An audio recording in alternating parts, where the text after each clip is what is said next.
Good afternoon, ladies and gentlemen, transgendered friends, and everyone out there. This is Bernd Christian Giels coming to you once again. Today is Wednesday, July 15th. This is episode 20, and this is my second take of episode 20. My first take didn't do so well because the volume was not appropriately set. So I am still obviously learning how to record with minimal resources, but hopefully soon I will be doing more than recording this outside with a stone as the little table for my computer. So, today, July 15th, 2020, I bring you episode 20, focused on the sobering topic of American mortality. Now, mortality is obviously in the news a lot these days given the coronavirus pandemic, which has now been a major story in our news media for the last 4 months since it began in earnest here in the United States of America in mid-March. According to the latest review of the New York Times database focused on the coronavirus pandemic, over 136,000 Americans have now died due to COVID-19. In today's episode, I'm going to be speaking about American mortality, namely the top 10 causes of death among the American populace. And after I speak about that issue, I will then transition into speaking more about the current status of the pandemic here in the United States of America and recent updates to projections about what the pandemic may be like in the coming months through the end of this year. So, to begin, what are the top 10 causes of mortality here in the United States of America? I found this data using information provided from the CDC website, and the figures I'm going to share with you today are from the year 2017, so very recent data. The first leading cause of death among Americans is heart disease. According to the research that I was able to review, the number of Americans that were reported to have died of heart disease in the year 2017 was 647,457 Americans. In second place is cancer at approximately 600,000 Americans. In third place is accidents, also known as unintentional injuries. In 2017, approximately 170,000 Americans died from accidents. Chronic lower respiratory diseases accounted for approximately 160,000 deaths in 2017. In fifth place is stroke, also known as cerebrovascular diseases, killing an estimated 146,000 Americans. Next is Alzheimer's disease. 121,000 plus Americans passed away due to Alzheimer's in 2017. The last four holders in the top 10 are diabetes at 83,564 people, influenza and pneumonia, the eighth leading cause of death in this country. In 2017, over 55,000 Americans are recorded to have died due to influenza and pneumonia. In ninth place is nephritis, nephrotic syndrome, and nephrosis with over 50,000 Americans. And rounding out the top 10 is intentional self-harm, in this case, successful suicide attempts that result in a suicide. And in the year 2017, over 47,000 Americans were recorded to have died by suicide.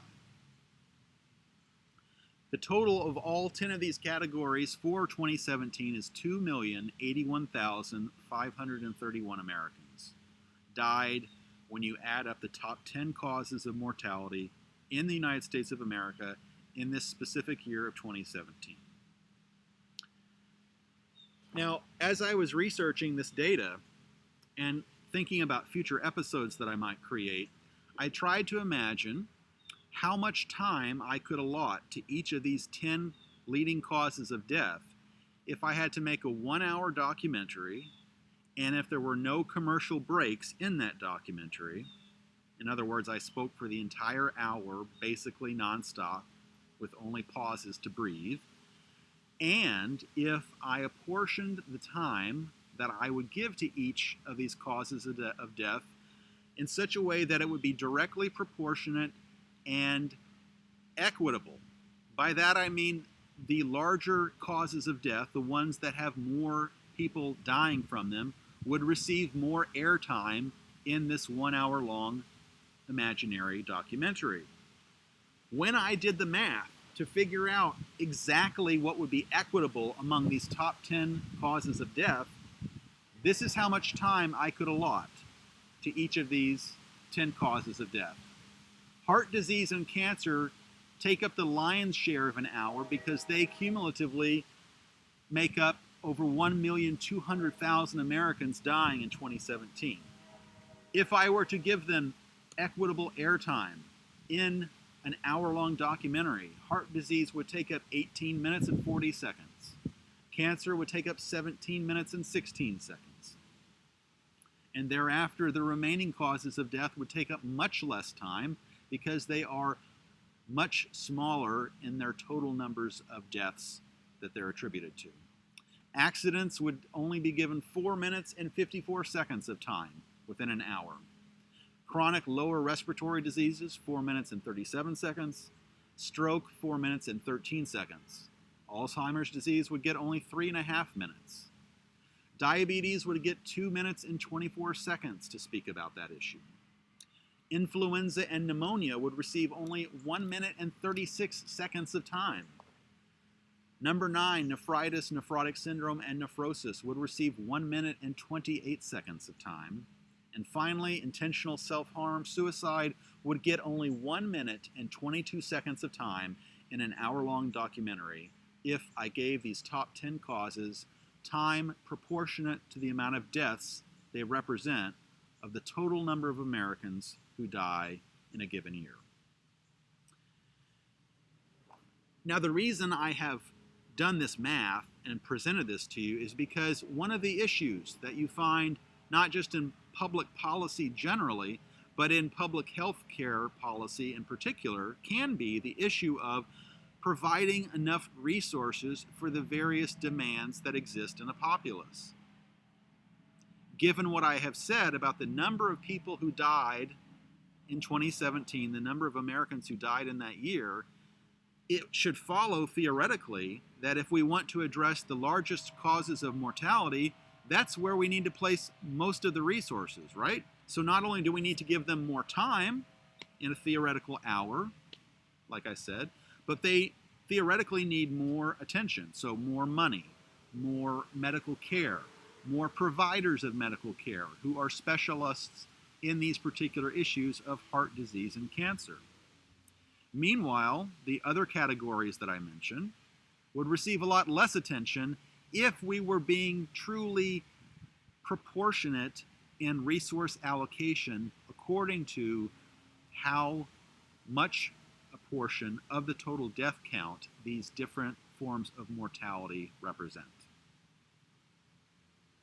However, there is one basic problem with all of this, and that is that not all American citizens have equal power to influence policy. So some forms of mortality, if they are more common among disenfranchised populations or people with minimal political power, with lesser wealth, with lesser personal connections, these individuals might suffer disproportionately because of their lack of access, their lack of wealth, their lack of health even. Because when you're sick, it can be much more challenging to advocate for yourself on any issue than when you're well. So just because this theoretical hour of time would be divided as I spoke of, if it were truly equitable, that doesn't necessarily mean that's the way it is in the real world, sadly. And I'm pausing a moment while the sirens and planes go by. One moment.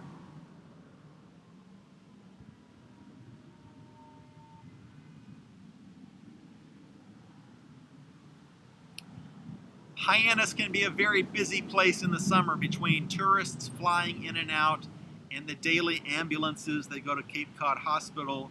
And it's not surprising since our demographic here is a bit older, skewed to the older side of the spectrum, that you see ambulances or hear them usually at least once a day, as they are probably taking our older residents to the hospital for any number of concerns, possibly including the coronavirus.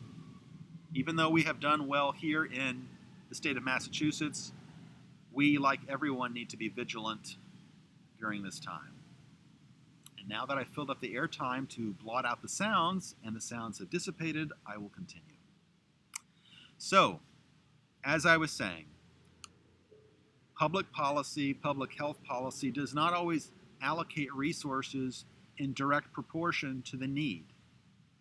And because that is sadly something that happens, there are sometimes occasions in which communities of people lack the resources to get the care they need because either the communities are poor and there isn't enough wealth generated to create the kind of resources that are needed, or any number of other issues. So just because an equitable division of time and resources can theoretically be done does not at all mean that it actually is happening.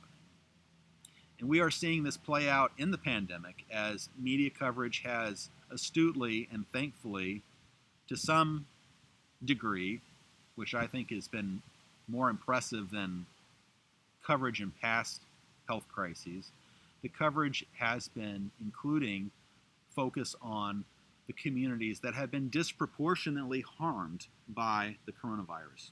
People of color, the elderly, people with pre-existing medical conditions, and so on. These communities of people are at particular risk of contracting coronavirus, and therefore, I would argue, these are the populations of people that we need to be most mindful of as we continue wading through the morass of this pandemic, this time of pandemic. On that note, I am going to switch now into talking more about the projections for the pandemic in the coming months. As many Americans already know and can attest, the pandemic is by itself making this year quite a memorable one. 2020 will likely be remembered for the many crises that afflicted this country throughout this year. It wasn't just the pandemic, it was also the economic crisis that unfolded as states throughout the country followed various courses of action to mitigate the spread, to slow the spread of the pandemic within their borders. This year will also likely be remembered for the topic of police brutality, for race relations, for the law enforcement community, and for the resources that are given to that community and what sort of outcomes we sadly all too often see in which people of color and other minority populations disproportionately experience things such as racial profiling and projections upon them in which there are expectations that they are more likely to be engaged in criminal activity than other populations, even though there is data out there to dispute this perception and this bias that many people carry. And because it's only mid-July, the year could be memorable for other reasons. We were forecast to have an active hurricane season this year. So far, we've had 6 named storms already, several of which have made noteworthy courses or formed in unusual or less than probable locations. So it's been an eventful year, and it is likely to continue to be an eventful year given all of these issues. So as I said at the beginning of this episode, we do now here in the United States have over 136,000 recorded deaths attributable to the COVID-19 pandemic. One particular resource that has been referenced by many stories in the media is the Institute for Health Metrics and Evaluation. They have a model that they provide to the public that forecasts the ongoing death toll of the pandemic into the future. My understanding from reviewing the website is that they make a new iteration or run of the model once a week. It appears to be done on Tuesdays, as there is new data available on Wednesdays. So last night, before the newest run of their model came out, I looked to see what their current projection was. Their recent projection, the one prior to the current one, forecast that there would be 208,255 total deaths attributable to coronavirus by November 1st. The newest iteration of the model, run in the last 24 hours or so, now forecasts 224,089 deaths attributable to COVID-19 by November 1st, which is only 109 days from now. That is an increase of approximately 16,000 deaths from the previous projection. And I would argue, without having reviewed the data thoroughly, that the changes to the projection are due to changes to certain significant input or variables that they use to make the projection. Likely, this increased projection is due to the high level of spread within communities within certain states such as Texas, Florida, Arizona, and California. So it is vital that we continue to follow these most basic precautions that we have been asked and in many cases required to follow based on local jurisdictions as well as state level government. I mentioned in a past episode early on when I first had launched this channel that I currently work as an essential worker. So I, in my position, not only feel obligated, but am obligated by my employer to wear a mask at all times while I'm at work. And because I am so concerned about the pandemic, despite the fact that Massachusetts has done quite well in comparison to other states, I even wear my mask when I am out in public and even when I'm not necessarily within 6 feet of another person.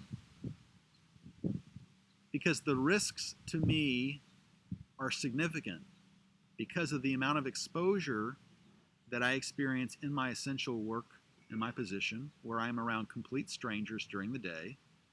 It is vital that I take it seriously so as to minimize the risk that I either am exposed to it and become sick, or that I contract it and then expose other people to it. And the purpose of these many episodes that I have created and will continue to create focused on the pandemic, the purpose of these episodes is in alignment with what my channel's purpose is, which is to educate, inspire, and entertain people. So, talking again about the projections offered by the Institute for Health Metrics and Evaluation. Now, if this model is correct, and we had 224,089 deaths by November 1st, that would imply that in the next 109 days, we would have about 87,000 new deaths. If you take an average of 87,000 some deaths over 109 days, if you had the exact same number of people die every day for the next 109 days to make a total of 87,733 deaths exactly, you would get an average of 805 deaths occurring every day for over 100 days until November 1st. 805 deaths. There are plenty of small towns throughout this country that don't even have a population of 805 people. The town where my father grew up in Arkansas has less than 805 people. So imagine for the next 109 days, a single town of 809 people vanishing, everyone in that town dying. That is the scale of what is being forecast, such that if this model came true, we would have 109 towns of people of 800 population completely gone by November 1st. 109 towns with a population of 800 people disappearing forever from our country by November 1st. And this projection is likely an under projection. Now you ask, why would you say that? Because the assumption that I have made to come up with this number is an average, meaning it's linear in the sense that it's the same number every day adding up. 805 people tomorrow, 805 people the next day, 805 people the next day, dying every day. But pandemics do not spread in a linear way. Pandemics grow exponentially. So if you look at the death curves in certain states now, they are already trending upward, and not on a straight line like this. They are trending up on an exponential curve. So to assume that the death rate would remain constant, meaning the same number of people would die every day, is a very, very unlikely thing to happen. What's more likely to happen, I would argue, if we do not get the pandemic sufficiently contained, is continued exponential growth in cases, as well as an eventual increase, an exponential increase in deaths. This is already starting to occur now in at least a few states, having significant outbreaks in the last 30 days. But let's just argue, for the sake of this monologue I should say, sorry. Let's just say that after November 1st, we have another 805 deaths every day for 60 days until January 1st. So where would we be at on January 1st of 2021 if we had 805 more deaths for another 60 days? That would end up totaling another 48,300 deaths, such that by January 1st of 2021, only basically a year after the very first likely exposure to coronavirus began to happen in this country, only in 1 year we would have a total death toll from the COVID-19 pandemic of about 272,000 people. That's just assuming a continued add up of 805 deaths from today until January 1st. That constant rate.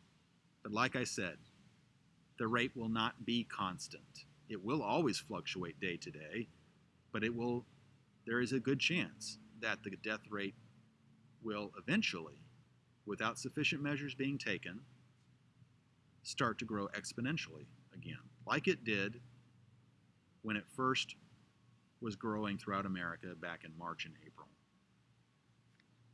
So, on the subject of death tolls, I decided to do some research to try to find something that I could compare this projected death toll towards. There's a gentleman by the name of J. David Hacker of Binghamton University who, in recent research, revised the estimated death toll of the American Civil War. And he concluded, based on his research, that the death toll could be revised upwards by 20%, rendering a total number of dead from the American Civil War of 750,000 people. 750,000 people estimated to have died in the American Civil War. If we exceed 250,000 deaths by the end of this year, which seems a distinct possibility, we would have effectively had 1/3 of the number of people who died in the Civil War dying in this pandemic. 1/3 of the total number of people who died in the American Civil War, which went on for several years, dying in the course of 1 year in one country on one continent of this world. 250,000 Americans gone.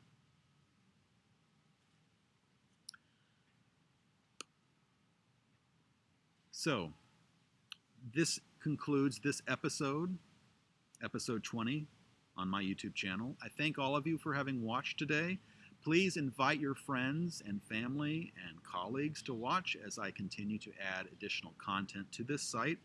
I will continue to offer the sub-series on my top influencers. I will also continue to offer episodes focused on the pandemic and how it is impacting us here in the United States of America. And I will also offer other content that is more entertaining and joyful, as that is both part of the purpose of my channel and something that I believe is vital these days, even if it wasn't part of the purpose of my channel. So, on that note, I bid you farewell. Thank you again for watching and for bearing with me as I continue to record in less than ideal locations. You all have a wonderful day. Do something that brings you joy today, and I will look forward to recording for you again very soon. Cheers.